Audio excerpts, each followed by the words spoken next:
La mchenyi wose. Habari zenu wote kwa wale nilioacha kwenye salamu ya kwanza ya Kigogo.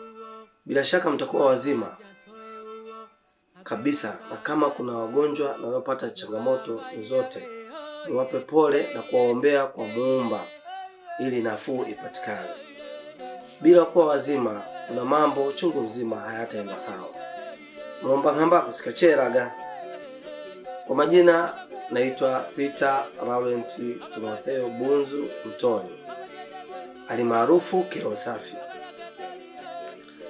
Kama nilivyoahidi katika kipindi kilichopita kuwa leo tutayajua maisha ya mgogo pamoja na kujua maana ya ndonya na pengo. Baada ya mtoto wa kigogo kukua, kabla hajapelekwa jando, hutolewa jino moja la mbele.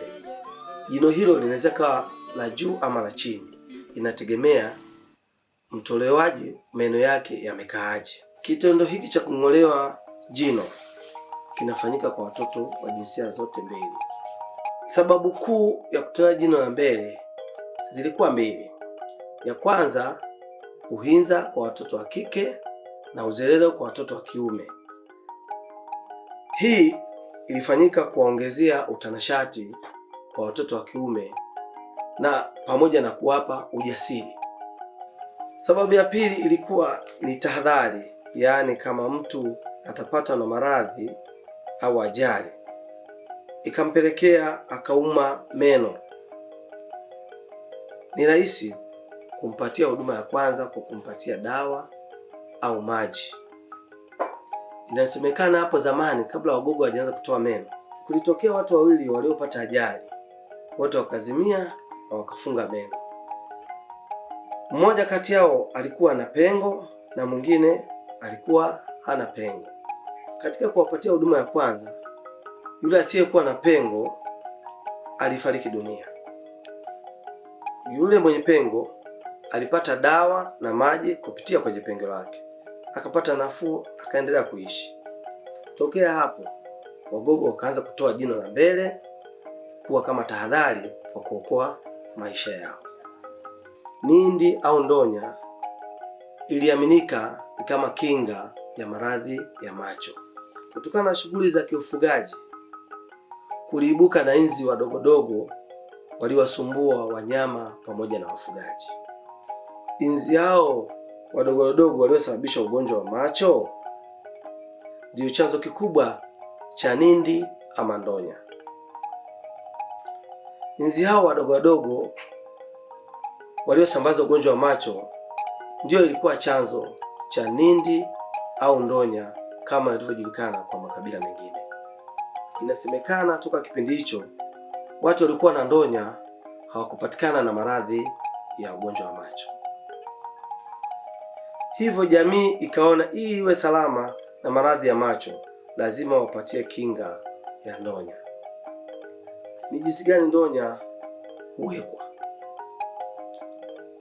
Ndonya huwekwa kwa kuchoma kikonyo cha ubuyu, kisha kabla hakijazimwa kinawekwa katikati ya paji la uso na kuacha kidonda. Kidonda hicho upako majivu na kukiacha kipone taratibu. Kovu linalobaki ndiyo ndonya. Kuna baadhi ya watu hudhani kwamba ndonya ndiyo alama ya mgogo. Mgogo hatambuliki kwa ndonya. Nyumba ya asili ya mgogo ni itembe, yaani nyumba iliyoezekwa kwa walo, fito ndogondogo, majani na udongo. Walo hushikiliwa na miti mingine inaitwa mahapa. Mahapa hushikiliwa na miti mingine mikubwa inaitwa michichi. Michichi hushikiliwa na nguzo imara zinazochimbiwa chini ambazo kwa kilugha ya Kigogo huitwa masumbili. Kama tulivyosema kuwa moja ya shughuli za kabila za Wagogo ni kilimo na ufugaji. Ufuga ng'ombe, pene au mbuzi, ng'olo yani kondoo na ndogoe yani punda. Kwa upande wa kilimo, jamii ya Wagogo hulima mtama, uwele, mahindi kwa ajili ya chakula, na hulima karanga, ufuta, zabibu, mihogo, alizeti na nyanya kwa ajili ya biashara. Chakula cha Wagogo ni ugali na mboga zao ni lende, safwe, chiwandagulu, chidingulilu, chihaji, fwene, fwili pamoja na sanya. Hizo ni baadhi tu ya mboga za Kigogo, japo zipo nyingi ambazo sijazitaja hapa. Mavazi ya asili ya Kigogo. Wanaume huvaa lubega, yaani shuka mbili zilizofungwa pamoja na kanga. Kiunoni huvalia mkanda wa ngozi ambayo huchomeka sime pamoja na kirungu. Chini huvaa viatu vya tairi za gari, yaani tanje au mtanje. Mwanamke huvaa kaniki na kufunga kanga kifuani mwake na mapambo kadha wa kadha. Wagogo pia hujishughulisha na uwindaji na silaha zao ni kama upinde, mkuki, hengo, shoka, mbazo, sime na kadhalika. Pia wana matunda ya asili ambayo ni tafuta, melemehe, ngweru, sada, udawi, fulu, humba, zabibu, mundwe na karanga. Wagogo pia wana nahau na methali. Labda niseme tu moja ya nahau na methali za Kigogo. Chilingo cha kutari sichamira ndege.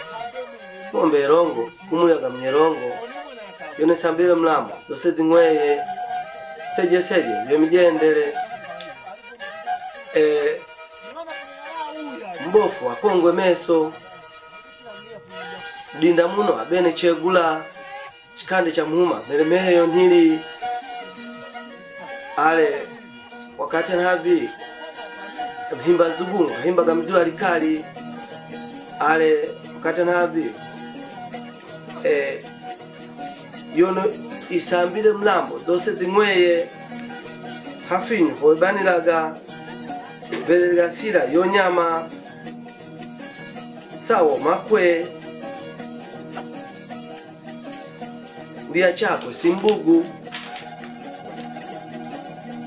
ndugu mwenda mtitu ikirenga inanyagwe usugu wa ndege ulikumbawa. Hizo tu ni baadhi ya methali na nahau za Kigogo. Zipo nyingi zinavyoendelea nitazidi kukupatia. Asanteni sana ndugu zangu kwa kunisikiliza. Makala ijayo nitawaletea ndoa na unyago. Je, unajua siri ya kumpata mwanamke Kigogo? Ungana nami makala ijayo. Ng'ombe rongo kumulyaga mnyerongo. Chao.